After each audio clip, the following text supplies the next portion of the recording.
బంగాళాఖాతంలో అల్పపీడనం కాస్త వాయుగుండంగా మారి కళింగపట్నానికి దగ్గరవుతోంది. ఈ రోజు పూరి దగ్గర తీరం దాటి ఛత్తీస్గఢ్ వైపు వెళ్లనుందని భారత వాతావరణ శాఖ తెలిపింది.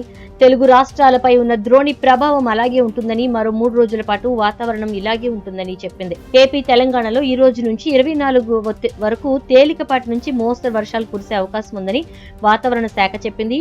ఈ రోజు తెలంగాణలో అత్యంత భారీ వర్షాలు అక్కడక్కడ కురుస్తాయి. ఏపీలో కొన్ని చోట్ల భారీ నుంచి అతి భారీ వర్షాలు కురుస్తాయని స్పష్టం చేసింది. కోస్తా, ఉత్తరాంధ్ర, ఉత్తర తెలంగాణలో మోస్తరు నుంచి భారీ వర్షాలు కురుస్తాయి. ఉదయం 10 తర్వాత వర్షం మరింత పెరుగుతుందని చెప్పింది.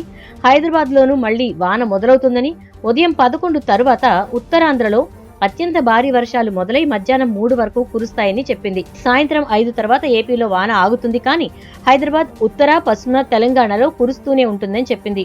వాయువ్య తెలంగాణలో భారీ వర్షం కురుస్తుందని, రాత్రి 9 తర్వాత ఉత్తర తెలంగాణలో అతి భారీ వర్షం కురుస్తుందని స్పష్టం చేసింది. హైదరాబాద్ లో సాధారణ వాన పడుతుంది. 21 ఉదయం 4 గంటల వరకు ఇదే పరిస్థితి ఉంటుంది. గాలి వేగం అరేబియా సముద్రంలో గంటకు 22 నుంచి 45 కిలోమీటర్లుగా ఉంటూ ఆ గాలి ఏపీ, తెలంగాణకు వచ్చి బంగాళాఖాతం వైపు వెళుతోంది. ఏపీలో గాలి వేగం గంటకు 20 నుంచి 27 కిలోమీటర్లు ఉంటోంది. తెలంగాణలో గంటకు 17 నుంచి 23 కిలోమీటర్లు ఉంటోంది. వాహనదారులు తడి రోడ్లపై ప్రయాణించేటప్పుడు జాగ్రత్తలు తీసుకోవాలని, ఈదురుగాలులు వీచే అవకాశం ఉందని చెప్పింది. వాయుగుండం ప్రభావంతో రాష్ట్రంలో 2 రోజుల పాటు ఒక మోస్తరు నుంచి భారీగా వర్షాలు కురిసే అవకాశం ఉంది. భీమునిపట్నం, కళింగపట్నం, విశాఖపట్నం, గంగవరం, కాకినాడ పోర్టులకు 3వ నెంబర్ ప్రమాద హెచ్చరికగా, మిగిలిన పోర్టులకు 1వ నెంబర్ ప్రమాద హెచ్చరిక జారీ చేశారు అధికారులు. తీరం వెంబడి గంటకు 45 నుంచి 55 కిలోమీటర్ల వేగంతో గాలులు వీచే అవకాశం ఉండటంతో మత్స్యకారులను వేటకు వెళ్లొద్దని హెచ్చరించారు. తుంగభద్ర జలాశయానికి భారీగా వరద నీరు వచ్చి చేరింది. జలాశయం ఎగువ ప్రాంతాల్లో ఎడతెరిపి లేకుండా భారీగా వర్షాలు కురుస్తూ ఉండడంతో నిన్నటి కంటే ఈ రోజు ఇన్ఫ్లో భారీగా పెరిగింది. నీటి లెక్కల ప్రకారం జలాశయానికి 1,6723 లక్షల క్యూసెక్కుల నీరు చేరుతోంది. 100.78 టీఎంసీలకు గాను ఇప్పటికే 56 టీఎంసీల నీటి సామర్థ్యానికి చేరుకుంది.